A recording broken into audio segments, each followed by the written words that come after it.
This right here is my favorite Pokemon game, and also kinda my first Pokemon game because I don't count the few times I played Gold and Silver on my dad's old Game Boy. Before I start talking about this game, I need to tell a bit of a backstory.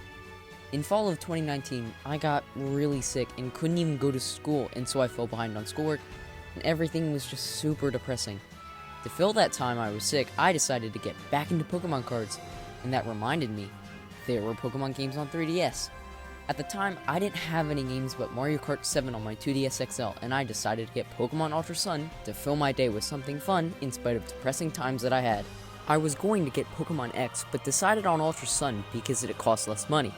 This was the first game that got me into Pokemon and was also the reason why I got a Switch.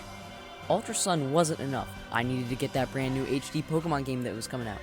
If you couldn't tell, I was talking about Pokemon Sword, which I made a review on, so you guys should check that out if you haven't seen it already. In my opinion, this game is a masterpiece. Sadly, this isn't a popular opinion, which makes me sad because I wish other people would appreciate it as I have. Something I find really fun about this game is that depending on what version you got, the time of day is different. If you have Ultra Sun, it's just normal. The sun's up during the day and the moon at night. But in Ultra Moon, the moon is up during the day and the sun at night. Nice touch, developers. An even cooler feature of this game is the Alolan forms of Pokemon. Basically what this is that an old Pokemon gets new forms for the region they're in. For example, small tree turns into tall tree and purple trash becomes colorful trash. And the best example, electric mouse turns into cuter electric mouse who also has psychic powers because of pancakes. That's the actual reason why Raichu becomes psychic. Also, speaking of Pokemon, oh my god, the Pokemon this generation are so good! The designs are really cool, and I like this generation of Pokemon over almost every other generation. I mean, look at Raichu. He is so cute! And look at the starters. Incineroar especially. I love Incineroar. He's like the best starter ever. They are some of the best starters we've gotten since Diamond and Pearl. And then look at this Rock Dog. He is also so adorable, and I want to have one in real life. Oh my god. The designs of all the other Pokemon are more creative than many other games, and I appreciate that. I might be a bit biased, but even if I wasn't, I'd still probably say I like this generation of Pokemon more than I do any other generation, with Black and White coming in a close second. Also, the music in this game is so good, and it's crazy relaxing. It's a tropical and peaceful, which is something you'd expect from a game set in a Hawaii-inspired region. And then, these guys from other worlds come, and all of a sudden, it's mysterious and cryptic. And then, Necrozma. Oh my god, Necrozma.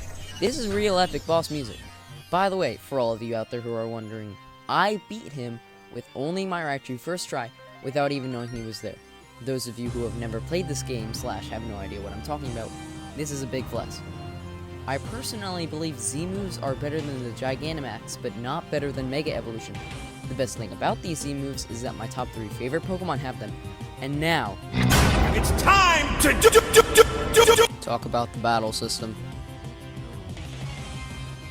Yep, that's right, I just used one of the same gags I used in my previous video. And I'm only a little bit disappointed in myself. I think overall, across my 2 systems and my 5 playthroughs, I should have about 400 hours in this game. Probably higher, but I'm too lazy to check, so I'm just going to say about 400 hours. There are 4 different islands in this game. Each one shows a different type of tropic life.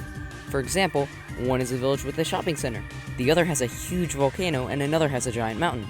The names of these islands are Melee Melee, Akala, Ula Ula, and Pony Island, along with an artificial island called Aether Paradise, which is the main bad guy's home and lair.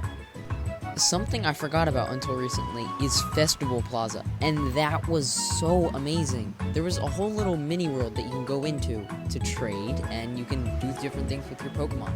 That was so much fun.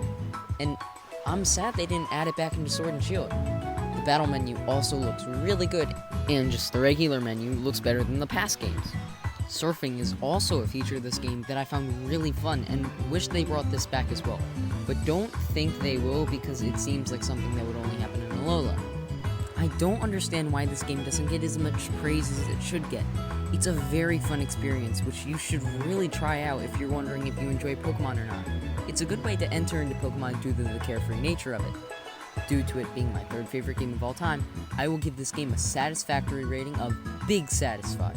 I know I say this every Rai-view, but pick one up as soon as you can. Well, seeing as you made it all the way to this video, why not subscribe and listen to a word from today's sponsor, Raid Share.